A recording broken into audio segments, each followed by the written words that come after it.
கேசவபுரத்துல சுபத்ரா சுப்பையாங்கிற கணவன் மனைவி இருந்தாங்க. அவங்களோட பொண்ணு ரோஜாவ மூர்த்திங்கிறவனோட கல்யாணம் பண்ணி வச்சாங்க. புருஷ முட்டாள் அப்படிங்கறதுனால அவளோட மாமியார் வீட்ல அவளோட மதிப்பு கொஞ்சம் குறைஞ்சிருந்தது. ரோஜா ஒரே பொண்ணுங்கறதால ரொம்ப செல்லமா வளர்ந்திருந்தா. ஊர் மக்கள் கூட அவ புருஷன் பண்ற வேலைக்கெல்லாம் அவளை கேலி கிண்டல் பண்ணிட்டு இருப்பாங்க. ஒரு 3 மாசம் இதே மாதிரி போயிட்டு இருந்தது. இது எல்லாத்தையும் பார்த்து அவளுக்கு கவலை ஆயிடுச்சு. தன்னோட புருஷனை அம்மா வீட்டுக்கு கூட்டிட்டு வந்துட்டான். எப்படியாவது தன்னோட புருஷனை மாத்தி வீட்டுக்கு கூட்டிட்டு போனோம்னு நினைச்சான். என்னம்மா, நல்லா இருக்கியா? மாப்பிள்ள நல்லா இருக்காரா? நான் நல்லா இருக்கேன் மாமா. வணக்கம் அத்தை. ஏன்பா இவ்ளோ நாள் ஆச்சா எங்களெல்லாம் பாக்குறதுக்கு உனக்கு? இல்லங்க அத்தை, அவ போலான்னு சொல்லிருந்தா கூட்டிட்டு வந்திருப்பேன். எனக்கு சொல்லவே இல்லையே. சொல்லிருந்தா சீக்கிரம் வந்திருப்பேன். சரி விடுங்க மாப்பிள, இப்பவாவது அவளை கூட்டிட்டு வந்தீங்கல்ல. ஏண்டிமா எங்களை மறந்துட்டியா? எங்க ஒரே ஒரு பொண்ணு, உன்னை பார்த்து எவ்வளோ நாள் ஆச்சு. இத்தனை பேர் பேசியும் ரோஜா எந்த பதிலும் சொல்லாம வீட்டுக்குள்ள போய் உட்கார்ந்துக்கிட்டான். ஏதாவது உடம்பு சரியில்லையா? என்ன ஆச்சுமா? அப்படின்னு கேட்டும் எதுவும் சொல்லல. முகத்துல ஒரு கோபத்தோட எல்லாரையும் பாத்துட்டு இருந்தா. அம்மா, என்ன சாப்பிடுற? ரொம்ப நாள் கழிச்சு வீட்டுக்கு வந்திருக்க. உனக்கு பிடிச்சத சொல்லு, செஞ்சு தரேன்.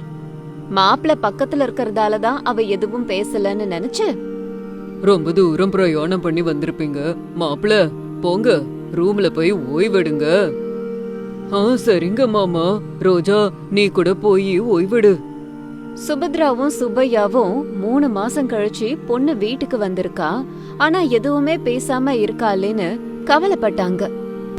ஏண்டிமா, வந்ததுல இருந்து ஒரு வார்த்தை பேசல. நீ இப்படியே உட்கார்ந்துருக்கிறத பார்த்தா பயமா இருக்கு. மாப்பிள்ள உன்னை ஒழுங்கா பாத்துக்கிறாரா? நீ சந்தோஷமா இருக்கியா இல்லையாமா? வீட்ல இருந்தேனா வீடே கலக்கலன்னு சந்தோஷமா இருக்கும். ஒரு நிமிஷம் கூட வாய மூடிட்டு அமைதியா இருக்க மாட்டேன். இப்ப நீ இப்படி உட்கார்ந்து இருக்கிறத பார்த்தா எங்களுக்கு பயமா இருக்கு. எனக்கு எதுக்காகமா இவருக்கு கல்யாணம் பண்ணி வச்சிங்க? இவர் ஒரு அடி முட்டாள் தெரியுமா? ஒரு வேலை சொன்னா இன்னொரு வேலை செய்யறாரு. மொத்த வேலையும் நாசம் பண்ணிடுறாரு.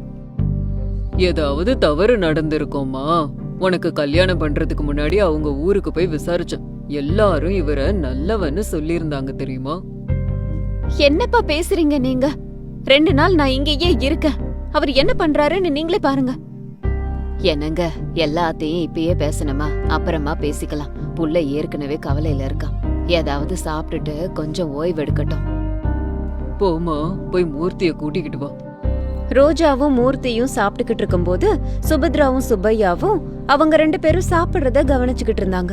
மூர்த்திய பாக்குறதுக்கு அவ சொன்ன மாதிரி தோணலங்கறதால ரோஜா தான் தப்பா புரிஞ்சுக்கிட்டு இருக்கான்னு நினைச்சாங்க. என்னங்க, வைக்கோல கொண்டு வந்து கட்டி போடுங்க. மாடு எதுவும் சாப்பிட்டுடாம பாத்துக்கோங்க. சரி ரோஜா அப்படின்னு சொல்லிட்டு மூர்த்தி வைக்கோல கயிறால கட்டி கூரை மேல போட்டான். நம்ம பொண்ணுதான் அவரை தப்பா புரிஞ்சுக்கிட்டு இருக்கா. நம்ம மாப்பிள்ள புத்திசாலியா தான் இருக்காரு. இவ்ளோ மேல போய் மாடு வைக்கோல சாப்பிடாதல்ல. மாட்டுக்கு வேணும்னா நம்ம மேல ஏறி கொஞ்சம் கொஞ்சமா கொண்டு வந்து அதுக்கு போடலாம். சாயந்தரம் ஆயிடுச்சு இல்லங்க, மாட்டுக்கு கொஞ்சம் தீவனம் போடுங்க. கொஞ்ச நேரம் கழிச்சு நம்ம பால் கறக்கலாம். மூர்த்தி போய் வீட்டு முன்னாடி ஏனிய போட்டு, ஏ மாடு வா, ஏனில ஏறு, போய் வைக்கோல சாப்பிட்டு சீக்கிரமா பால கொடு. மாடு வராததால மூர்த்தி அத பலவந்தமா இழுத்தான். மாடுங்க சத்தமா கத்துனதால வீட்ல இருந்த 3 பேரும் வெளியில வந்து என்ன ஆச்சுன்னு பாத்தாங்க. என்ன ஆச்சு மாப்பிள்ள? ஏன் மாடுங்க இப்படி கத்துதுங்க? டெய்லி இதுக்கு சாப்பிட சொல்லி கொடுத்தீங்களே, எப்படி சாப்பிடணும்னு சொல்லி கொடுத்தீங்களா நீங்க? மேல ஏறி வைக்கோல சாப்பிடு, பால் கொடுன்னு சொன்னா இதுங்க இப்படி கத்துதுங்க. மாடுங்க ஏனில ஏறி எப்படி சாப்பிடுங்க? நம்ம தான் கொஞ்சத்தை எடுத்துட்டு வந்து அதுக்கு போடணும். ஓ, அப்படி பண்ணணுமா? மாப்பிளைக்கு இந்த வேலையெல்லாம் தெரியாது போல இருக்கு. வைக்கோல சாப்பிட்டதுக்கு அப்புறம் சுப்பையா பாலை கறந்து வெளியில கிளம்புறதுக்கு ரெடியானாரு. அதுக்குள்ள சுபத்ரா வந்து, என்னங்க, மாப்பிள்ளையையும் கூட்டிக்கிட்டு போங்க. வீட்ல தனியா இருக்காரு. எவ்ளோ நேரம் முட்டை போடுற கோழி மாதிரி ஒரே இடத்துல இருப்பாரு. அப்படி வெளியே 4 தெருவுக்கு கூட்டிக்கிட்டு போயிட்டு வாங்கல. சரி சரி மாப்பிள்ள, உங்களுக்கு ஓகேவா? பால் விற்க போய்கிட்டு இருக்கேன், வரீங்களா? வர மாமா. 2 பேரும் சேர்ந்து பஜாருக்கு பால் விற்க போனாங்க. தினந்தோறும் சுப்பையா எங்க நின்னு விப்பாரோ அந்த இடத்துல இன்னைக்கு காய்கறி வண்டி இருந்தது. மூர்த்திய அனுப்பி அந்த வண்டிய கொஞ்சம் தள்ளி நிப்பாட்டும்படி சொன்னாரு. வண்டிய கொஞ்சம் தள்ளி விட்டதும் அந்த இடத்துல 2 பேரும் பால் வித்தாங்க. அடடா, இன்னைக்கு நீங்க வந்த பரபரப்புல பால்ல கொஞ்சம் தண்ணி ஊத்த மறந்துட்டேன். அப்படின்னு சொல்லி ஒரு சொம்புல நல்ல தண்ணிய கொண்டு வந்து பால்ல ஊத்துனாரு. மாமா, பால்ல தண்ணி கலக்கறது தப்பு இல்லையா? நம்ம எல்லா நாளும் ஒரே மாதிரி பாலை விக்கணும். ஒரு நாளைக்கு இந்த மாடு திக்காவும் ஒரு நாளைக்கு தண்ணியாவும் பாலை கொடுக்குங்க. அந்த நேரத்துல தண்ணி கலக்க கூடாது. எப்ப திக்கா கொடுக்குதுங்களோ அப்பதான் கலக்கணும். இதெல்லாம் தான் வியாபாரம் மாப்ள. அடடே, பால் திக்கா இருக்கு, இன்னும் கொஞ்சம் தண்ணி கலந்தா தானே மாமா சரியாகும் அப்படின்னு சொல்லி ஒரு பெரிய பாத்திரத்துல தண்ணிய கொண்டு வந்து ஊத்திக்கிட்டு இருந்தான். அது ரொம்ப தண்ணியானதால அந்த பாலை பார்த்து யாரும் வாங்குறதுக்கு முன் வரல. அடடே மாப்பிள, என்ன வேலை பார்த்துட்டீங்க? எல்லா பாலும் வீணா போச்சு. பால் இவ்ளோ தண்ணியா இருந்தா யாரும் வாங்க மாட்டாங்க. நான் இப்பதான் உங்ககிட்ட சொன்னேன் தினமும் ஒரே மாதிரி பாலை கொடுக்கணும்னு. நீங்க எதுக்காக இவ்ளோ தண்ணிய ஊத்துனீங்க? பாலை எடுத்துட்டு வீட்டுக்கு வந்துட்டாங்க. வீணா போன பாலை எல்லாம் கீழே ஊத்தினாங்க. அதுக்குள்ள சுபத்ராவும் ரோஜாவும் வெளியே வந்தாங்க. என்னங்க, பாலை விக்கலையா? ஆமா, பால் என்ன இவ்ளோ தண்ணியா இருக்கு? இவ்ளோ தண்ணியான பாலை யார் வாங்குவாங்க? மாமா பால் திக்கா இருக்க கூடாதுன்னு சொன்னாரு. நான் தான் தண்ணிய ஊத்துனேன். ஐயையோ, பால் மொத்தமும் வீணா போச்சே. இப்படி ஆனா எப்படி வியாபாரம் பண்றது?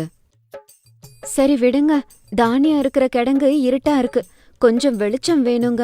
கொஞ்சம் வெளிச்சம் தெரிஞ்சதுன்னா போதும், தானியத்தை கொண்டு வந்து சமைப்பேன். இன்னும் சமைக்க ஆரம்பிக்கல. மூர்த்தி உடனே ஒரு கூடையை எடுத்து தலையில வச்சுக்கிட்டு தானியம் இருக்கிற கிடங்குக்கு போனான். மறுபடியும் வெளியில வந்தான். இந்த மாதிரி பல தடவை பண்ணான். அதுக்குள்ள சுபத்ரா வந்து மூர்த்திய கேட்டாங்க.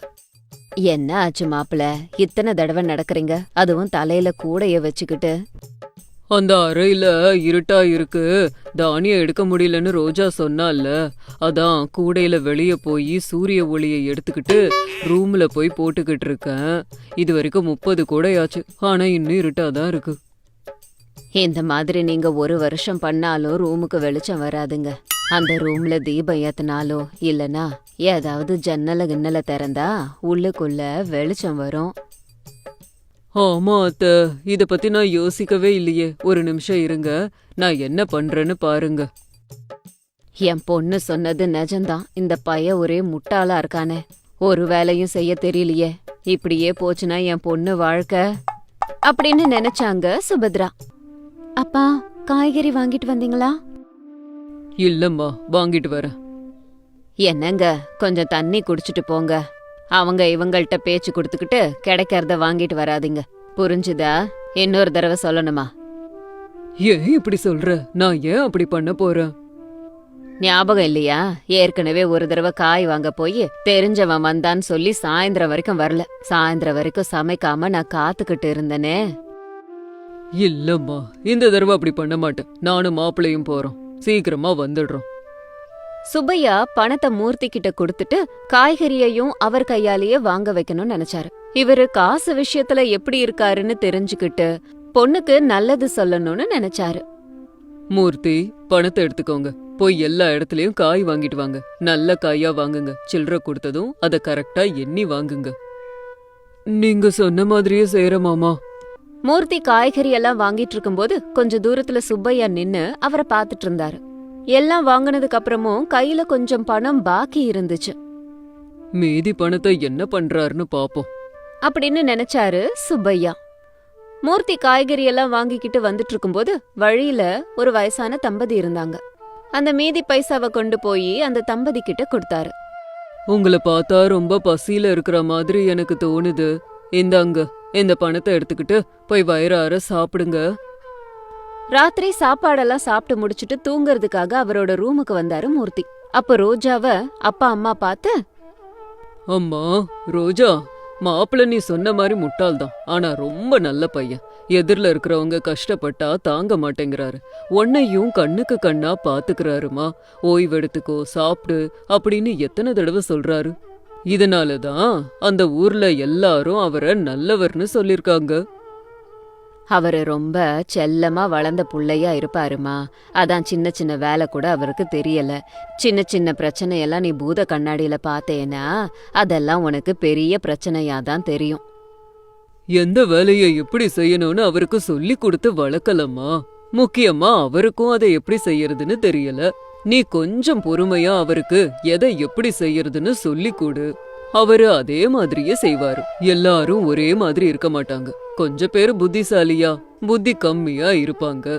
ஆனா இவங்கள நல்லவங்க எத்தனை பேர் இருப்பாங்கன்னு விரல் விட்டு எண்ணிரலாம் அப்படின்னு தன்னோட பொண்ணுக்கு புரியுற மாதிரி சொல்லி மாமியார் வீட்டுக்கு அனுப்பி வச்சாங்க.